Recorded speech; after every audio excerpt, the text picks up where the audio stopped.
A federal court judge has ruled the government's listing of single-use plastics as toxic was unreasonable and unconstitutional, a decision that Federal Environment Minister Steven Guilbeault says the government is considering appealing. Chances are very high that we will appeal this decision because we strongly believe that we need to fight plastic pollution and we want to continue fighting plastic pollution. It's the latest blow to the government's environmental policy agenda, as last month the Supreme Court ruled its Impact Assessment Act was in parts unconstitutional, and after carving out one fuel source, home heating oil, from the carbon tax. That key policy is facing renewed backlash and possibly more carve-outs being demanded. Keith Brooks is the program director for Environmental Defense, one of the interveners in the recent case on plastics. Keith Brooks, thanks for joining us today. Yeah, thanks for having me. How significant is this decision? What does it mean for the efforts moving forward to get rid of plastic pollution? Well, it's a setback. It certainly throws into question whether the federal government has the power to regulate plastics, whether the bans on single-use plastics that are to come into effect next year are going to be in place or not. It's a blow, that's for sure. Now, the Environment Minister, Steven Guilbeault, says he's studying the decision and the chances are very high that the federal government will appeal, something the Alberta government is urging against. What do you think the federal government will do next? What do you think they should do next? Well, we certainly hope that they appeal. I mean, the court found that the definition of plastic manufactured items was too broad because not all of those items necessarily would be toxic in the environment, which is to say they could cause harm in the environment. But we don't actually agree with that. Any kind of plastic can definitely find its way into the environment. It can become litter. It can end up in the lakes and in the oceans, and it can biodegrade into microplastics or get eaten by birds. You know, we've all seen these pictures of whales with bellies bloated full of plastic. We've seen birds that have ingested bottle caps. We know plastic is toxic in the environment, and I think that the government was right to treat it as so under CEPA. We certainly hope that they appeal. Is there a policy path that you can see to change some of this? I know after they lost recently on the Impact Assessment Act, they saw a path where they could change the legislation to comply with the findings of the court. Is there a way to navigate this with plastics where some of the measures can be kept while others are reconsidered perhaps? The findings here on this regulation is actually similar to the Impact Assessment Act in that the definition used was too broad. In the Impact Assessment Act, they were saying it had given the federal government powers to look at projects that may not actually have federal effects or in federal jurisdiction. In this case, they said this may give the government powers to look at plastics that aren't going to cause harm to the environment. In both cases, the solution is to narrow the definition to be very clear that the government's only looking at, projects that are going to have federal effects for the Impact Assessment Act, or looking at plastics that we know are going to have harm to the environment. So I think this could be fixed with probably a minor tweak around the definition of plastic manufactured items. That's the solve we're looking for. But here we have a federal court decision against the plastics ban, the recent Supreme Court decision on the Impact Assessment Act, which found constitutionality problems there. I mean, what does all of this say or mean for government's climate policies moving forward? Well, it's tough for sure. It's hard here in this constitutional democracy and under federalism for the federal government to act alone, and it's especially hard when we have provinces and we have big companies. This was Dow Chemicals, Nova Chemical, Imperial Oil, who were challenging the federal government's power to do something about plastic pollution. So if we're going to have big corporate actors, and if we're going to have premiers that challenge laws to protect the environment at every step of the way, that makes it hard for us to make progress here. And I think we need to call those people out. Those are the people that are standing in the way. Do you think, though, there's a shift in the public consensus here? Affordability has become such a dominant concern for people and cost of living. This is why we've seen things like the carve out on the carbon tax for home heating oil and now demands to do it more broadly for all kinds of home heating fuels. Do you think sort of the consensus that the Liberals were able to kind of forge in 2015, 2016, it seems to me it's fraying quite considerably. The political climate is very different. Yeah, unfortunately, I think, some premiers and certainly some opposition parties are kind of weaponizing climate policy, and they're scapegoating climate policy as, the reason that we're having issues around inflation or affordability and those kinds of things, though the carbon price has very little impact actually on rising fuel costs, right? Rising fuel costs are because of the conflict in Ukraine, because of other global instability, because of coming out of the pandemic. It has nothing to do with carbon pricing. But some people have chosen that this was a good wedge for them, and they keep driving that wedge in, and it's making things tougher and tougher. And there's another dimension here too, which is that there's a lot of misinformation out there. There are premiers who are knowingly misleading Canadians about the impact of carbon pricing, for example, when they talk about the cost of carbon pricing, but always omit to mention the fact that people are getting rebates back, and that the PBO looked at this and 80% of families are better off economically because of carbon pricing. So, it's tough. The consensus is fraying. They found this to be a wedge issue, and there's a lot of confusion out there. There's a lot of confusion, but also there's obviously a lot of change. I mean, we've just seen a poll this week, a recent survey from Angus Reid, from the Angus Reid Institute. Only 14% say the Liberals and Justin Trudeau are the best choice to lead the country on climate change, and 28% pick Pierre Poilievre and the Conservatives. That is a drastic shift in the consensus. What do you make of it when you see numbers like that on climate change? It's upsetting. I mean, we definitely need leaders who are going to be taking action on climate change. And this current government has certainly not done everything the environmental movement would like. And we saw the environmental commissioner saying the other week that the government is not on track to reach its climate targets. Key policies are delayed, like the oil and gas emissions cap. Other ones are falling apart, like the carbon pricing. But I think the government that we have, is committed to working on climate change. They are still moving forward with a bunch of laws. We do have forever the first plan in Canada that is going to have an impact on emissions. And I don't think that, the opposition party has any plan at all. It's that we haven't seen what they're proposing to deal with climate change, other than to undo what policies we have in place today. So there is enormous pressure, just as a final point, to expand the number of carve-outs. There's legislation moving through the Senate to give even further breaks, for example, to the farming sector when it comes to the carbon tax on fuel, propane, things like that for drying of grain. Saskatchewan has put legislation out there trying to find a way to not collect and remit the carbon tax. What happens to the whole idea of carbon pricing if there are further exemptions, or has the one exemption really just fatally undermined it at this point? Well, I think the government has been very clear that they are not going to grant further exemptions. I hope that they toe that line. I hope that they hold firm there. I don't think there was any justification for the exemption around heating oil. I think that was a misstep, and I hope that they hold firm now. But I think, the way that they can change the channel on this is get moving on those other policies that the environmental commissioner was talking about, right? There's a policy here to bring in 100% zero emission vehicles. We're waiting for that to get finalized. I mean, getting all cars, the cars no longer using gasoline, that's going to have a big impact. There's a policy around clean electricity about getting to a net zero grid by 2035.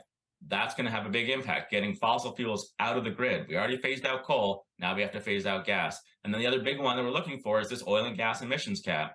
Oil and gas production is the largest source of emissions in this country. The government's promised to put a cap on those emissions, but that keeps getting delayed, and we're not sure how strong that policy is going to be. But if they do that, it's going to have a big impact on emissions. So there's still more policies to come. The government's going to have to hold firm on those policies, and you have to get them across the finish line so that they have a story to tell about what they are really doing to reduce emissions. And we're not talking about carbon pricing anymore. Right. But going back to your point about federalism and political conflict, those are all going to be tough ones to get over the finish line. But you make a good point. Keith Brooks, Programs Director for Environmental Defense, thanks so much for joining us today. Thanks for having me. But where has this latest blow left the Liberals' environmental policy? The Power Panel is back on that. Susan Marie, Niigaan, and Emily. Niigaan, the plastic ban probably going to the Supreme Court. There was a setback on the Impact Assessment Agency, the carve-out on home heating oil, and a fraying, if you look at public opinion, of where people are on a lot of the Liberals' climate policy. And the consensus was pretty solid just a few years ago. Where are they right now? Well, I mean, the fact is, people who are debating whether climate change exists are carrying some of the measure of the day, and that's where some of the doubt comes in. And, the challenge with this decision around constitutionality really gets to the heart of whether the government can impose what is ultimately a provincial legislation, because it's provincial legislation when it comes to environment and natural resources. And the real debate is around toxicity around plastic, but that's a pretty closed issue after the UN meeting on plastics last year in June. I mean, I don't know where people are coming from when they talk about science. I mean, the world scientists have talked about the fact that single-use plastics are a problem. They are toxic, and they don't break down over years and affect humans just in the way in which water works, the way in which ecology works, or the way in which the air works. But the real little bit about this decision is that the judge wasn't able to turn over S5, the single-use plastics or the right to the environment bill that the Trudeau Liberals passed. And that's really interesting because the fact that you can't really, the big ticket part of that bill is that people have a right to a environmental consideration. It's a human right. And so the fact that the judge wasn't able to turn that down, I think that would be a bigger issue for the Constitution than deciding who can decide whether single-use plastics exist.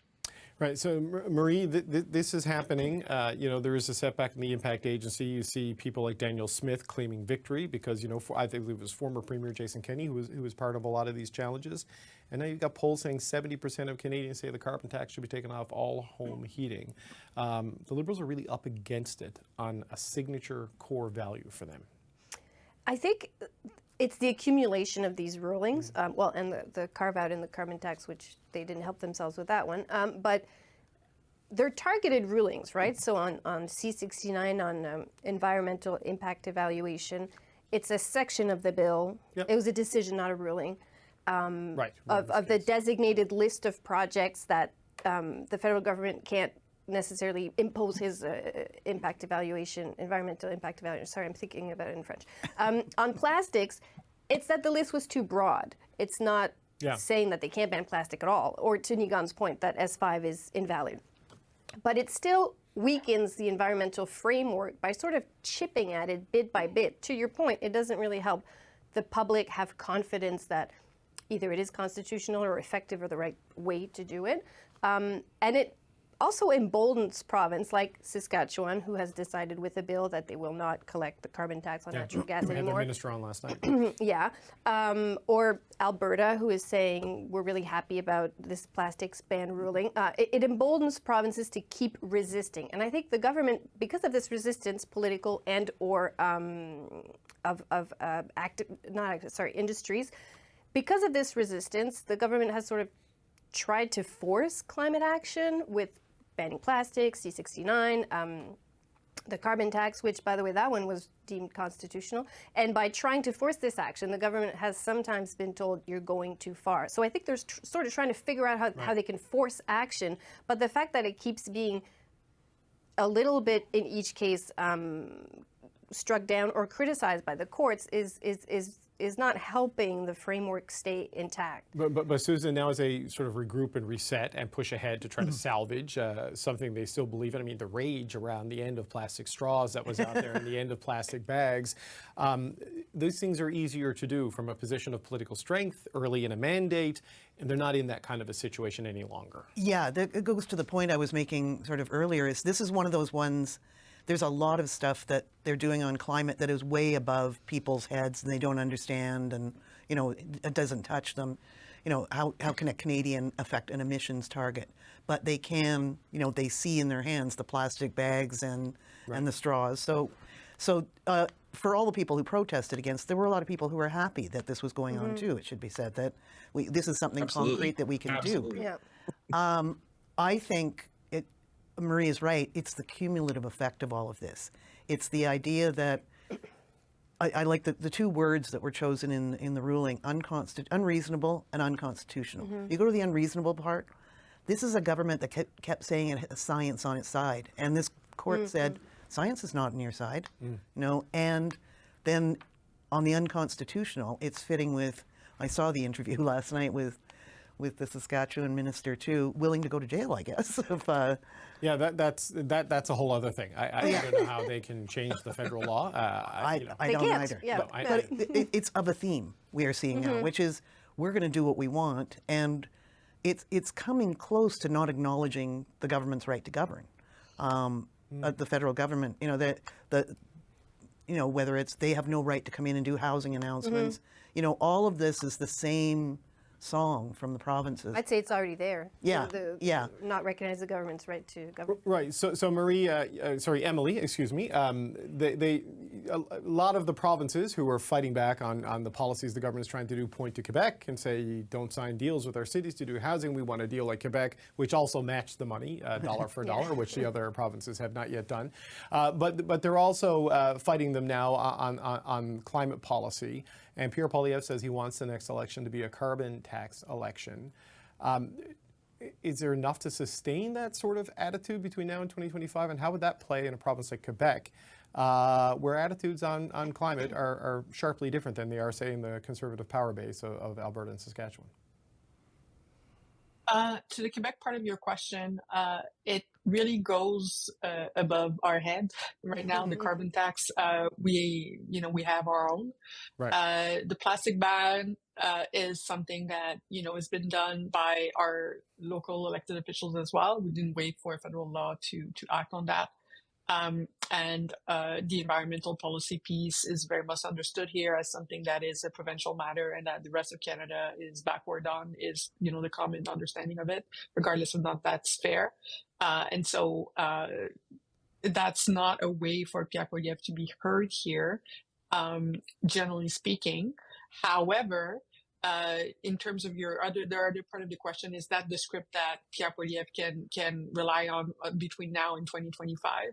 There's so many things that can happen between now and 2025. I'm not sure we can predict that. What we can predict, though, is that this idea that Canada's broken and that the federal government is not doing what it's supposed to do, that it's stifling people's rights, that's the broader narrative that they're at. And as Susan was saying, it's about the environment, it's about housing, it's about pretty much everything under the sun, because it's such a general line that it can be applied onto any issue. And so if they stay with that message, then any kind of things that pops up, they can just be, so I think that's more the umbrella message that is likely to stick around. Yeah, and Niigaan, it's a very versatile message, right? Especially when you have premiers who would like you to be the prime minister, who are willing to take up that fight at their level and create tension with the federal government. I just want to address one thing I was just talked about just a minute ago in terms of the science. I mean, I encourage anybody, please go to the Plastics Forum at the United Nations, June 8th to 10th last year, June 2022. I mean, single-use plastics, the science is all there. And of course, while the bill that the government is proposing perhaps was an overstretch, it's something that is trying to deal with a issue that's happening nationally. And the fact is that the provinces aren't doing it. And why would they be trusted? I mean, when you offer funding to provinces or incentives to provinces to be able to address an issue such as this around either plastics or the environment or even housing, then suddenly they take the money that they're offered and then fire checks out to their individual constituents. And why would you trust provinces? Because even when Justin Trudeau was on the side of the provinces, I mean, have we all forgotten that he bought a pipeline? And environmentalists haven't. I mean, have we forgotten that Justin Trudeau on one side was thought as the enemy of the environment only at the very beginning? I mean, 6, 7, 8 years ago, before the pandemic anyways, which feels so long ago. But that Justin Trudeau was on the side of industry, particularly in Alberta, and in the issue of pipelines and trying to get the economy moving when it came to natural resources and so on and so forth. I mean, so it's really just damned if you do, damned if you don't. And we're certainly in an environment that's full of rancor. But I just don't think the provinces have any right to be trusted when you keep offering them incentives and they just send checks to their individual constituents or tax breaks or so on. Right. I would say the record of the government is mixed on pipelines. If you're an advocate for pipelines, like yes, on TMX, but then like Northern Gateway and these other things. But to Niigaan's points on provinces, like Marie here in Ontario, the Ford government, very critical of carbon pricing, complaining about the hardship it's putting on people.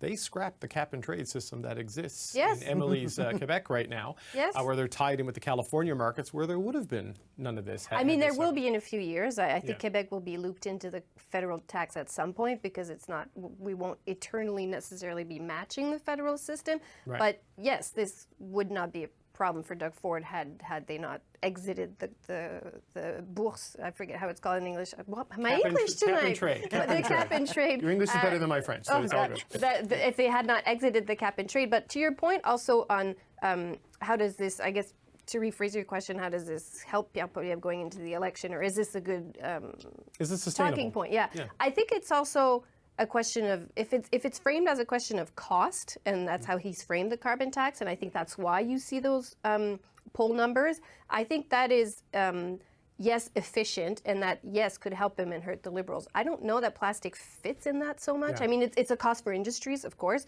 to renege plastic, but I don't know if it's a cost to people to buy a metal straw. And I'm from Quebec, and like Emilie, I see this opposition to banning plastics, and I'm a little Yeah, confused I'm by not it. going back to plastic bags. I got enough. Coffee. But I think if they leave it as a cost issue Yeah. and the economy stays as it is, yeah, it definitely is a problem for the Liberals. All right, Susan, we're just about out of time. Quick final thoughts from you, about 20 seconds. That's what you got.